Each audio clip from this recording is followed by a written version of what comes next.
Bada boom!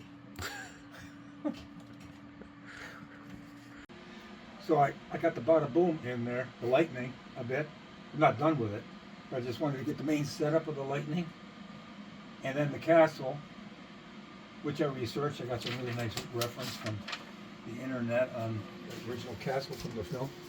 But I'm lighting it my way. It's all backlit and the castle will be dark. And then, you know, there's one window I noticed has lit in the reference, but I'm going to put more than one. So, you know, you take straight cadmium orange, and there, it's lit with a little highlight to even make it more lit. Cadmium yellow medium. So I'll probably add a couple more. Again, I can't find any research as to where the monster is being assembled. I think it's back here, not in the main castle. So I'm just guessing, but I had the lightning bolt coming down to my supposed area where young Frankenstein is creating his son, basically. Alrighty, back to young Frankenstein again. Here, I got the background pretty much put in. Again, I'm still going to tickle on it. Castle, all the lightning, and Igor is going to be over here. Marty Feldman. And this is Madeline Kahn and Peter Boyle from this original sketch that I did back in 1974. The sketch didn't, the painting that Tim and I did didn't get used by Mel Brooks, but so I had no idea where the original painting is. But we found the sketches here a couple of months ago. So Gene said, "Well, now paint it." So I'm painting it with some modifications. You have, like I say again, I roughed the background in. I'm starting on Peter Boyle as the creature, or the son of Dr. Frankenstein, basically. I said, and then so they'll be lit by this blue rim light from the lightning, and then I have a light off camera down to my right, low, lighting him. And I'm trying to, like, I look for shots exactly of Peter Boyle's face like this, and the closest I can find are these. And the lighting is, of course, not exactly like what I need, so I got to kind of improvise.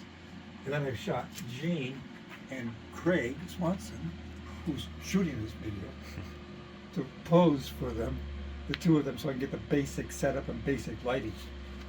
And anyway, so that here I am. I'm starting to paint the figures, and well, the film was black and white, of course. Every time Frankenstein monster, even way back to the Boris Karloff, he's always portrayed as green. And you know, here he is, and like, you know, there's Mel Brooks and all the rest of the cast, or some of the cast, and there he is with his greenish face. So he's going to be green. Well, here I am at the, I don't know, third or fourth day on this. I'm putting these two figures of Peter Boyle and Madeline Kahn, the creature and the gal in the film, or one of them. And so I'm trying to, you know, I'm trying to get the likeness here. I think he's pretty much there, even though I don't have the exact, I think I talked about this the other day, shots of him in that exact lighting.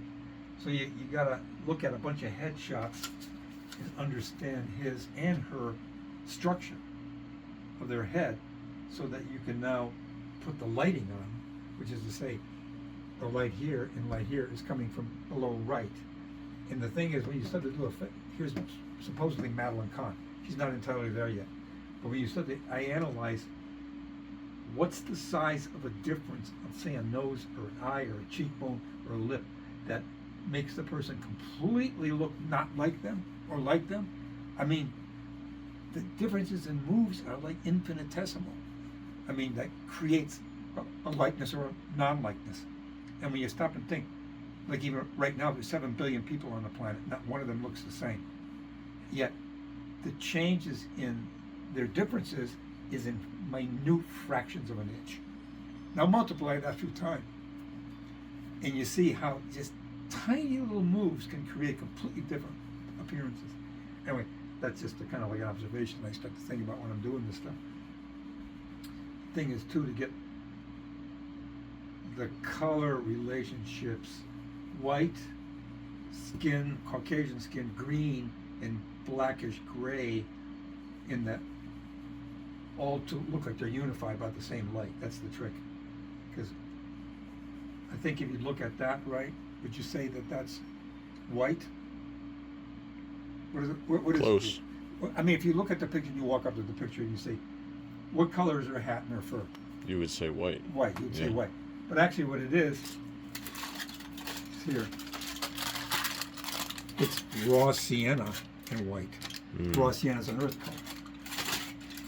These are the colors of white, if you can see it in the lighting edition, in that fur.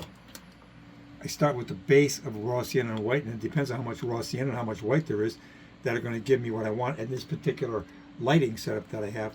And then the highlight is cadmium yellow medium with white in it.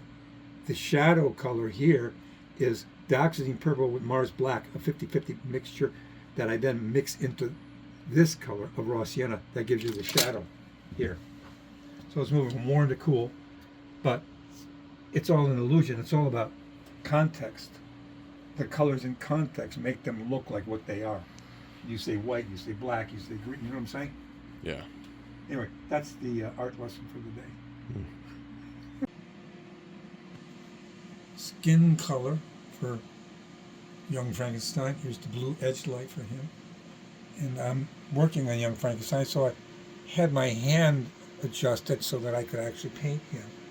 And starting to put in some lighter blue down here, which is hitting him from the bottom, the blue light. And the backlight is really strong yellowy white. And then there's a kind of a fill, which is a little warmer here. So there's basically 3 colors of light on him.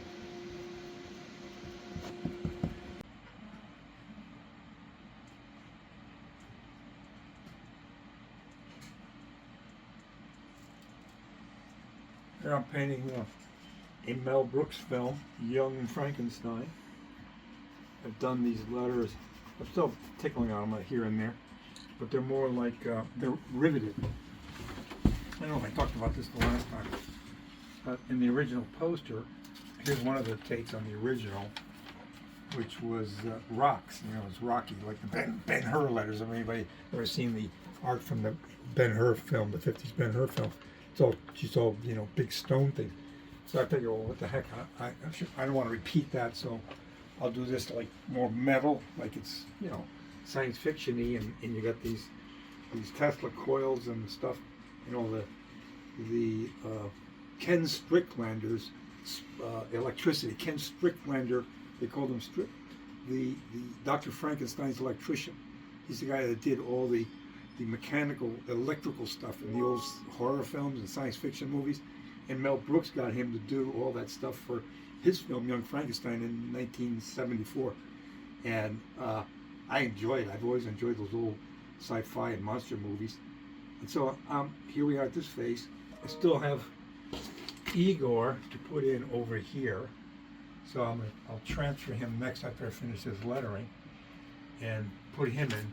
And then I'll go over the whole thing and tighten up stuff where I got to tighten up. In any event, Young Frankenstein is starting to get older because I've been working on this for 2 weeks already. Adios.